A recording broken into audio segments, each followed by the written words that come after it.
மாண்புமிகு பேரவைத் தலைவர் அவர்களே, மாண்புமிகு ஆலங்குளம் சட்டமன்ற உறுப்பினர் இந்த தங்க மோதிரம் தமிழ்நாடு மெடிக்கல் சப்ளைஸ் கார்ப்பரேஷன் மூலமாக வழங்க முடியுமா, அதற்கான அதிகாரம் இருக்கிறதா என்பதை கேட்டார்கள்.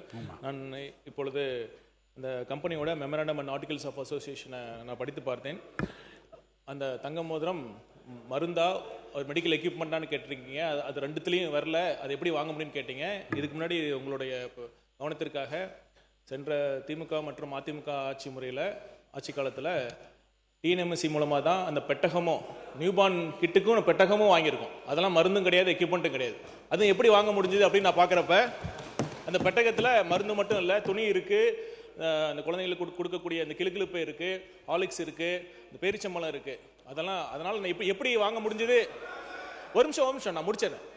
அது எப்படி கடந்த காலங்களில் எப்படி வாங்கினாங்க அப்படிங்கிறத நான் படித்து பார்த்தேன். அதில் இருக்குது other objects for which the company is established அப்படிங்கிற பிரிவு 3 மற்றும் 5 சச் அதர் ஐட்டம்ஸ்னு இருக்குது, plus to deal with other various organic inorganic காம்பவுண்ட்ஸ்னு இருக்குது. அந்த முறையில் தான் அவங்க வாங்கியிருக்காங்க, கடந்த கால ஆட்சியில் வாங்கியிருக்காங்க. அப்புறம் அதே பிரிவின் கீழே தான் நம்ம வாங்கியிருக்கோம். சரிங்க, நன்றி. பேரவைத் தலைவர் அவர்களே, மாண்பு அமைச்சர் அவர்கள் அந்த பெட்டகத்தை பற்றி தெரிவித்திருக்கின்றார். எது ஒன்று ஆக்சிலரியாக, அதாவது மெடிக்கலோ அல்லது சுகாதாரத்துக்கோ தொடர்புடையதாக இருந்தால் அது கொடுப்பது வேறு. அதுவே யாரும் இப்ப இந்த மாதிரி கொஸ்டின் ரேஸ் பண்ணல. நான் இன்னைக்கு சொல்றது உங்க நல்லதுக்கு. நாளை ஒரு ஆடிட் அப்ஜெக்ஷனோ அல்லது எடுக்கின்ற ஒரு முறை தவறாக இருந்தால் அது தவறாக இருக்கும். ஆகவே மெடிசனுக்கு தொடர்பு படுத்தி ஹார்லிக்ஸ் என்று சொல்கின்றார். மற்ற பெட்டகத்துக்கு அது சுகாதாரத்துக்கு உகந்ததாக இருக்கின்றது. அது போன்ற ஒரு இதை அவர் தெரிவிக்கின்றார். அது மட்டுமல்ல, இன்றைய மானிய கோரிக்கையை பொறுத்தவரையில் வணிக வரி என்று இதை திருத்த வேண்டும் என்று தெரிவித்துக் கொள்கின்றேன். இந்து அறநிலையத்துறை வணிக வரியின் தான் இருக்கு. ஆகவே சென்ற ஆண்டினுடைய மானிய கோரிக்கை அறநிலையத்துறையில் மீண்டும் அது கொடுக்கப்பட்டிருக்கு. பேரவைத் தலைவர் அவர்களே, இது ஆன்சிலரி அப்படிங்கறத சொன்னாரு.